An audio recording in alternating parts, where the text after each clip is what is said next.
So I have been debating whether or not to jump into this Brie Larson drama because honestly, I think it's pretty funny. I don't hate Brie Larson. I don't think she is like a terrible person or anything. Well, actually, I don't know what she is. She could be the worst person in the world. She could be the best person in the world. If there's one thing we all know about Hollywood actors is that they are generally out of touch and don't understand why people like or dislike them.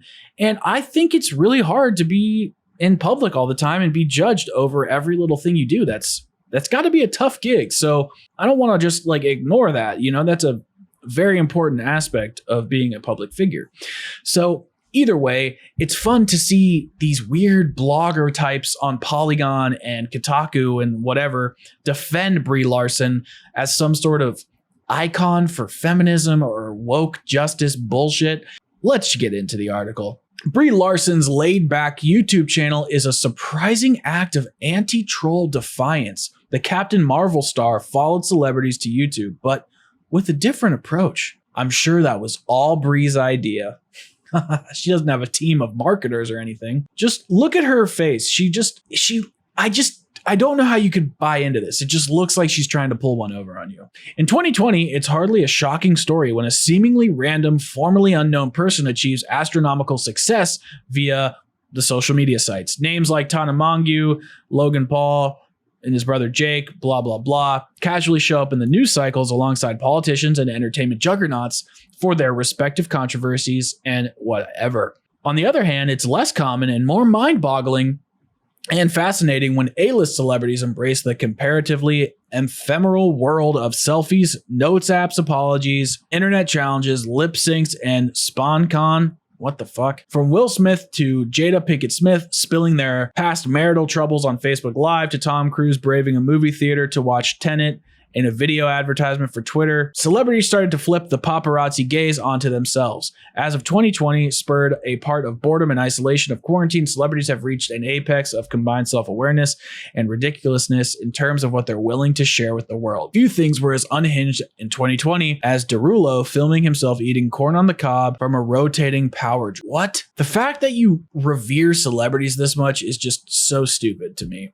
But what stands out in the midst of all of this is Brie Larson's remarkably chill YouTube channel, dude. That's literally the whole point of the channel. The whole point of Brie's channel is to show that she is so chill and she's not this uptight, snooty Hollywood type. That's the whole point. And falling for it, again, I'm going to say this probably throughout the whole video. You're dumb. Sorry, but you are. In her first video posted back on July 30th, the 30-year-old Captain Marvel actor says YouTube has been a learning opportunity for her. Whether it's been how to use my printer or it's been watching how to be a considered activist, this is the place to talk about things that are important and that matter.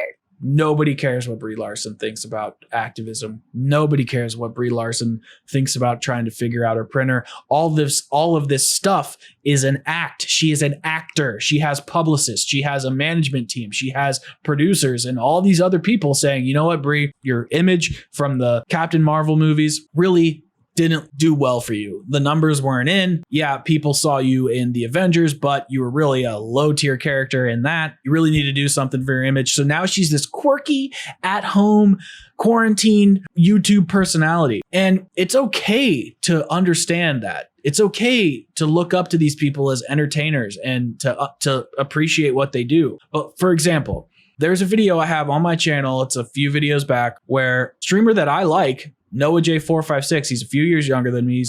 He seems like a good guy for the most part. I'm sure he's, made mistakes just like we all have. He's talking about corporations abusing their power to gain money from children, like Fortnite and Epic Games and stuff like that. And while that's happening, children are just donating $100 donations onto his channel. I think he made like $250 in like 12 seconds. It was crazy. And that happens to him all the time. Is he a bad person for doing that? No. We're all hypocrites at one point or another. But to act like these people don't know what they're doing, it's a little silly. Since her 20-minute long introduction to YouTube, Larson has posted 10 videos. Each checks the box for typical requirements for a career lifestyle vlogger these days, from virtual healthy cooking tutorial to her tour of her Animal Crossing island, an amusing storytime video, and a sequel to that with the failed auditions. I actually watched some of these because I wanted to know what was going on, and the videos are entertaining. Again, you're falling for the shtick. She pretends that I don't understand this. Is that my webcam?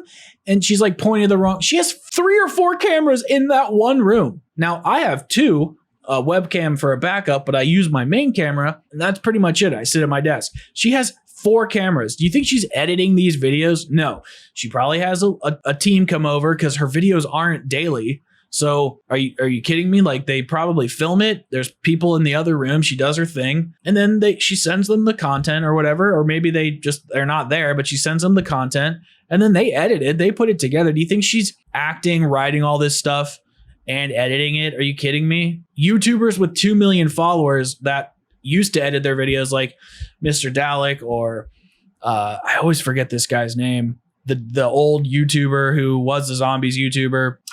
What was his name? Doesn't matter. Do you think these people edit their videos? No, they pay people to do it. That way they can keep up with the content, and then they hire an editor to do thumbnails and post the videos. You think Brie's not doing that? She got like 500,000 subscribers in like 2 days, and her views are way down. People don't care. They're not buying it. So they're having these outlets propping her up. Like, she has connections to all these different internet outlets, so to speak. Now we're kind of getting to the meat and potatoes of why I even brought this up, because YouTubers that I like The Quartering, I like Geeks and Gamers, I like 8 Thoughts, kind of these controversial-esque news outlets. 8 Thoughts is kind of a COD YouTuber, but you know what I'm saying. That kind of vibe. This outlet starts to attack these people for talking about Brie Larson, and this all connects. Okay, this is all about to connect.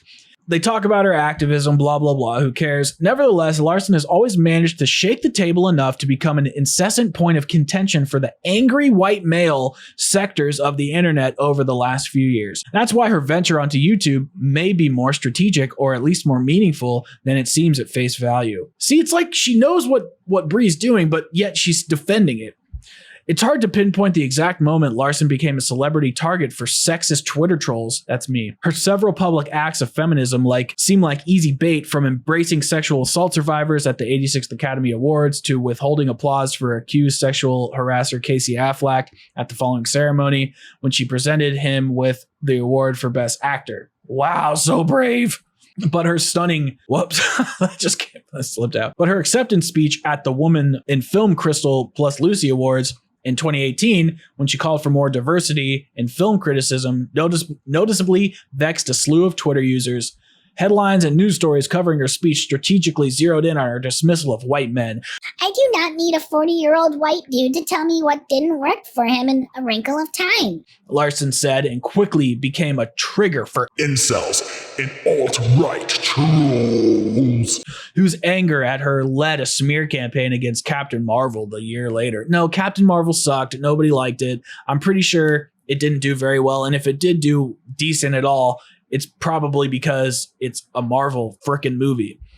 And I want to say something here. So what if a white dude says, I don't like your movie, or I this didn't mean something to me, or I didn't quite understand this?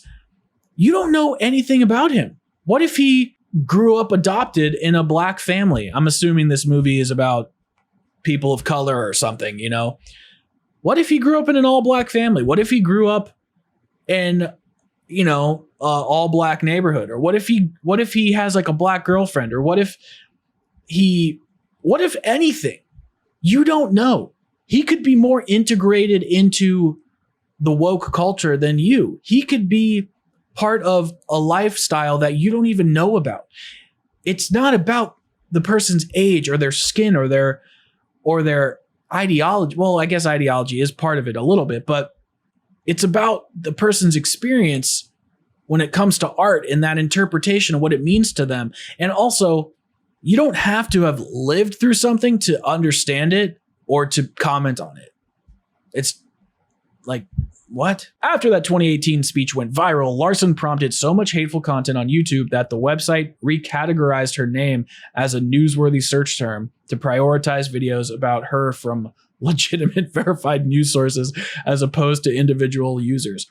More gatekeeping, because who's to say who's a verified news outlet and who's not? Nonetheless, those videos from random white men trashing her are pretty easy to find. Scroll down slightly on a Brie Larson name search, and the site shows compilations of the actress' most annoying moments, celebrities reacting negatively to her, and as expected, attacks on her YouTube channel. Members of the gamer, comic book, and film community seem particularly obsessed with touting a theory that her Avengers castmates disliked her after a clip of her correcting Chris Hemsworth on a comment he made about her performing her own stunts in an interview went viral.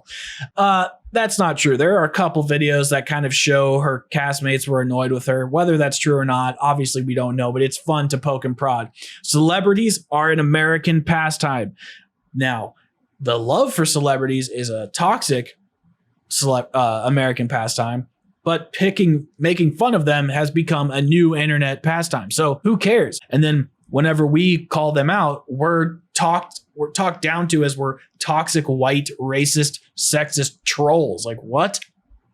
It makes sense that Larson would want to counter the overwhelming hostility from the press she receives on YouTube by creating her own content. Although she claims she's never Googled herself and doesn't have time for addressing trolls online, her presence on the platform still reads as a purposeful reclamation of the space that has been fraught for her in her career and will continue to be as the Captain Marvel series continues and as long as she remains outspoken.